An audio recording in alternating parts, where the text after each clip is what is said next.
I walked out of The Bride with one overwhelming thought. This movie is built exactly like Frankenstein's monster himself. A lot of fascinating pieces stitched together, but that never come quite alive. And that's the frustrating part, because there's a lot that I genuinely admired. And for the last few months, we've been seeing these trailers from the movies, and I was actually really excited about it. It was easily one of the most anticipated films of the spring, and I loved Maggie Gyllenhaal as a director. She has already proven that she can take a familiar story and approach it from an angle that might make people a little uncomfortable.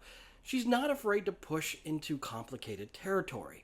And when you look at the cast here, it's a really strong group of actors. You have Jessie Buckley, Christian Bale, Annette Bening, Penélope Cruz, along with her husband Peter Sarsgaard and her brother Jake.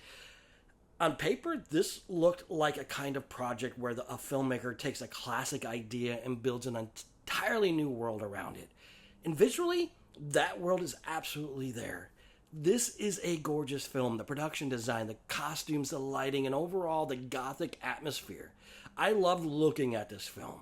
From a technical standpoint, there is a lot to appreciate here, and every frame feels designed, every environment feels intentional, and the movie clearly has ambition. But as the story begins to unfold, you start to notice something interesting happening. The movie keeps introducing ideas, one after another, and every time one appears, you think to yourself, okay, this is going somewhere, but it rarely circles back. And the story begins with Jessie Buckley playing a sex worker who becomes possessed by Mary Shelley. The film imagines that Mary Shelley is searching for a story that belongs entirely to her, something that is her own creation rather than something born out of a challenge the way Frankenstein famously was. After an incident that leads to her death, that body becomes the one resurrected to become the bride. At the same time, Frankenstein himself arrives in Chicago searching for a scientist who might be able to help him create a companion. That scientist is played by Annette Bening, who has been conducting experiments that come very close to the same discoveries that Frankenstein has made. And his motivation is actually very simple. He's lonely.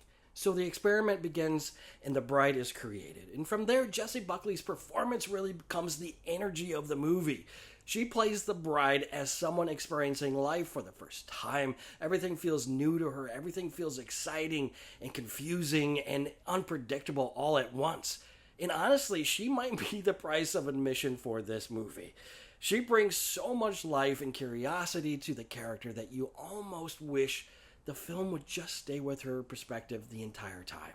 There is a sequence where the two of them sneak out and go to a club, and the bride suddenly experiences dancing and music and being surrounded by people. It's one of the most alive moments in the film because you can see the character discovering what it means to exist. And Frankenstein, on the other hand, is more withdrawn, more isolated. He has already lived through rejection and loneliness, and he carries that weight with him.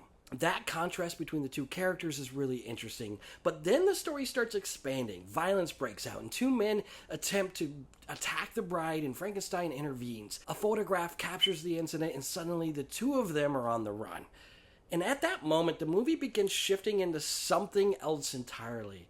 It starts to feel like a Gothic version of a crime story, almost like a dark road movie through society. There are shades of Badlands, a little bit of Bonnie and Clyde, even hints of natural-born killers in the way these two outsiders move through the world together. But while that story is unfolding, the movie is also introducing a lot of other themes. It touches on women's suffrage, it explores ideas about identity, it asks questions about who owns a person once they've been created. There are mobster storylines layered into the narrative. There are detectives following their trail. There are conversations about love and loneliness and belonging. There are so many ideas here, and each of them is interesting, but they never quite come together. The film keeps presenting these conversations and then moving on before they fully develop. You start to feel like you're watching a collection of fascinating pieces rather than a single focused story. And that's why I keep coming back to that Frankenstein and metaphor, that the movie feels assembled. There's a Gothic horror, there's a social commentary, there's romance, there's a crime drama, there's a philosophical storytelling about identity. All of those parts are stitched together, but they never quite form a single beating heart. Now, that doesn't mean audiences won't connect with this movie. In fact, I think the reaction to this film is going to be very divided. Some people are going to love the Gothic tone and the ambition behind it. Some viewers will connect deeply with themes about identity.